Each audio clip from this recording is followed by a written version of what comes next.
maanta waa maalin kale kana duwan shalay niyada daar rumay inti gaarin mar kale maanta waa maalin kale cabdiraxmaan caynte wasiirka qorsheynta iyo iskaashiga caalamiga ee Soomaaliya ayaa sheegay in dhaqaalaha Soomaaliya uu soo kobcayo dhowrkii sano ee la soo dhaafay isagoo dhinaca kalena sheegay in ganacsatada Soomaaliya ay qayb weyn ku lahaayeen qorshaha qaran ee wasaaraddiisu bishii Juun ay soo bandhigeen Cabdicasiis Xuseen ayaa dhawaan Muqdisho Cabdiraxmaan Caynte ku soo wareystay ganacsatada kama maaran waa u baahannahay udub dhexaad ay u yihiin kobca dhaqaalaha dalka 22 sano ee la soo dhaafay oo marnaanta dawladnimadu ay jirtaan iyaga kaalintaas buuxiyay waana ku mahadsan yihiin laakiin wax inbuda ama barnaamijkeedin ku soo bandhigteen wax fikra ma ku lahaayeen wana guddi wada tashi aan u sameynay oo sanadkii barkii hawsha aan ku jirnay guddigaas si joogto ah ay u kulmayeen labada biloodba mar ganacsatadu kaalinta ugu weyn ay ku lahaayeen jaangoynta qaybahan mid kale xog badan anaga naga maqnayd markii qorshe qaran la sameynayo xog badan la rabaa in lagu saleeyo tusaale ahaan tirada xoolaha la dhoofiyo intee la eg tahay dekadaha laga dhoofiyo kuwa ugu badan berbera ugu badan xamar iyo boosaaska ku soo xiga xogtaas dawladdu gacanta ugu ma jirin ganacsatay gacanta ugu jirtay iyaga nagu caawiyay xogtaas marka wada shaqeyn xoogan aan dhex martay wada shaqeyntaasna hadda inaan sii jibaarnaan rabnaa tusaale ahaan hadda tirada telefoonada gacanta ee lagu hadlo yaala la adeegsanayo dawladdu uma xisaabsanayn ganacsatada laakiin shirkadii waa u xisaabsan yihiin iyagaan xogtaas ka helna marka wada shaqeyntaas runtii waa jirtaa boqolkii waxaa tiri 96 dhaqaalaha wadanka ganacsatada maamula dawladdiina 4 baad sheegtay marka qorshaha qaran ee soo bandhigteen ee 3 sano soo socota markuu dhamaado percentage-ka isleedin dawladdu alle dhaqaalaha wadanka way hayn kartaa imika 4 buu yahay maxaad saadaalinaysaa intuu noqon karaa annaga xooga hadda waxaan saaraynaa si loo gaaro in dhaqaalaha dawladda iyo ganacsatadu ay shirkad ku noqdaan oo ay macnaha wada hayaan waxaan u baahannahay marka hore inaan tallaabooyin kala qaadno xooga waxaan saarnay in maaragtay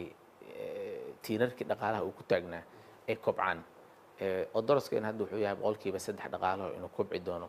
3 sano ee soo socota oo ka bilaabanaysa January 2017 kuna eg 2019 oo daraskaasna waxaan ku saleynay waxa hadda aan isku dubaridnay iyo qaabka aan u sameynayno waxaa laga yaabaa inay qaadato 15 sano ilaa 20 sano in uu isu soo dhawaado inta ay ganacsatada gacanta ku hayaan dhaqaalaha dalka iyo inta ay dawladdu gacanta ku hayso muddo qaadan doontaa laakiin dhibaato kama jirto haddaan iska fahamsanahay oo hadafkaas aan u soconno in xataa hadda ay gacanta ku sii hayaan hadda culays weyn kuma qabno runtii waa gartay in arrinta amnigan wax ka weydiinay laakiin dhaqaalahan ku hormaro waqtigan dhaqaalaha wadanka maxaad ku qiimeyn kartaa hadda xogaan ba ka haysanayo sanadkii 2014 iyo sanadkii 2015 hadda tusaale ahaan dhumucda dhaqaalaheena wax badan aan ka ognahay tusaale ahaan inta aan dhoofinay waa ognahay intay leeg tahay intaan soo dhoofsanay intay leeg tahay waa ognahay dalalka ugu badan oo waxna dhex maraan Imaaraadka India China Kenya meelahaas ay waxna dhex maraan waxa aan dhoofino maaragtay 1 bilyan iyo xogaa yaraan dhoofinaa 1 bilyan iyo 800 milyan oo dollar camal waa soo dhoofsanaa aragti fiican hadda ka haysanaa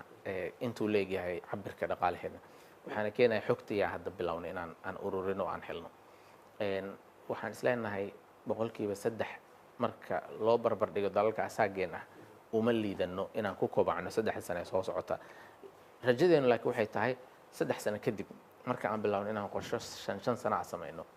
in dhaqaalaheenu uu boqolkiiba 8 sida dalalka Ethiopia kale darisna la ah ay ku kobcayso u kobcay annagana inaan u kobcano hadii aan leeyahay markaasaan meel la taaban karo 20 sano gudahood gaari karna hadii aan leeyahay waa tahay dhaqaalaha marka aad leedahay uu soo kobcaya qayb intee leeg bay dhaqaalahaasi kobcaya lacagahan dawladda Soomaaliya lagu kabo ama dalalkan donorska la yiraahdo deeq bixiyaashu ay Soomaaliya ku taageeraan qayb intee leeg bay ku leedahay sidoo kale waxaa jirta lacag badan oo dadka qurbo joogta aniga adigu waan kamid ahayn aan dalkan u soo dirno cabirada la isticmaalaha kala duwan fiiri adduunka intiisa badan waxaa la isticmaalaa gross domestic product ama GDP waxa loo yaqaan dhaqaalaha dalka lagu cabiraa inkastoo hadda dhaqaaliyahana badan ay leeyihiin cabir sax ma ahan 1 bilyan iyo 200 milyan camalan sanadka la soo dhaafay aan dhoofino waa 1400 milyan oo dollar ayaan dhoofinay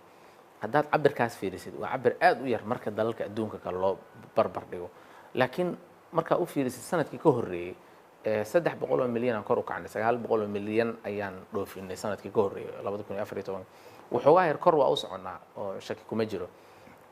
laakiin waxa kale oo cabirkaas qayb weyn ka ah qurbo joogta dalkan waxay u soo diraan 2 bilyan oo dollar sanadkii ay u soo diraan waxay ka badan tahay wadarta deeqaha caalamka oo dhan marka la isku daro waa ka sii badan tahay qayb weyn marka ka tahay wax soo saarka dalka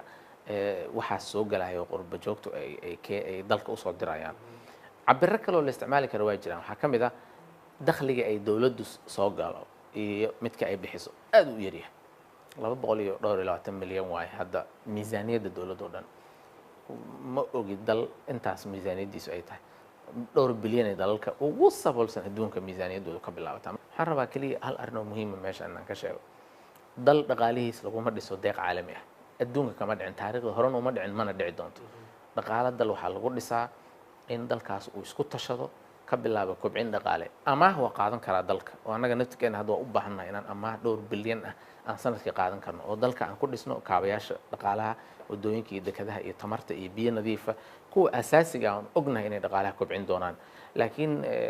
dhowr boqol oo dollar oo Soomaali ay reerahooda soo diraan laguma kobcin karo deeqahan meelaha naga soo galo cabdiraxmaan cayinte wasiirka qorsheynta wariyaheena cabdicasiis xuseen cismaan muqdisho ugu waramayay waraysigaas oo buuxa waxaad ka heli kartaan website-keena voasomali.com intigaabin mar kale maanta waa maalin kale kana duwan shalay riyadada rumay intigaabin mar kale